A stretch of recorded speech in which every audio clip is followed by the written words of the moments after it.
Кудайдын чакырыгы 10 декабрь.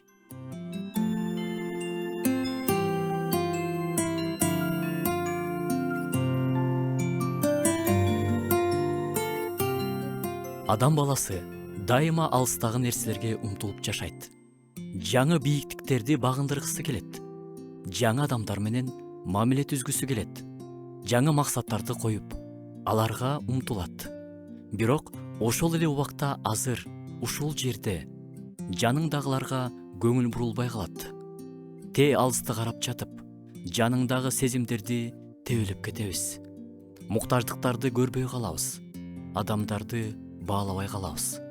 Азыр сенин алдыңа чыккан, жашооңо келген адам жөндөн жөн эле келип калган жок. Үй бүлө, достор, коллегалар, бир туугандарың, булардын баары азыр ушул убакта сенин жаныңда. Ушулар азыр баалуу, азыр актуалдуу. Бүгүн биздин жаныбызга Кудай койгон адамдарды бүгүн баалайлы, буюмдарды, мамилелерди баалайлы. Бири-бириңерди оозунуп урматтагыла деген сөздөрдү Павлдын катынан окуйбуз. Жаныбыздагы адамдарды байкап баштайлычы. Алар жаныбызда бекерге эмес. Азыр жаныбыздагы адам үчүн Кудайга рахмат айталы. Макул болсоңор, бир аз угуп, көп сүйлөгөн заманда жашап жатабыз. Кээде адамды баалаганыңды аны угуп эле койгонубуз менен билдирсек болот.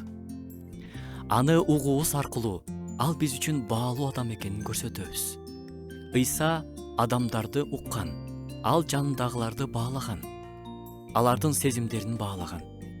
Анан дагы Ыйса эч качан адамдарды каккан эмес, кемсинткен эмес.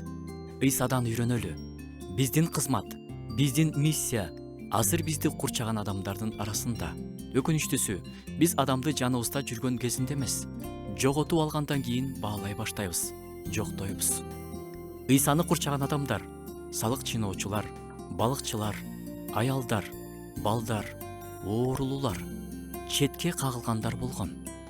Алардын арасында Ыйса сүйүү көрсөтүп жашаган. Жакыныңды сүй деген ал. Тиги алыстагы адамдар эмес, жаныбыздагыларды баалайлы. Жакшы сөздөр менен, жакшы сезимдерди арнайлы. Алар үчүн Кудайга рахмат айталы.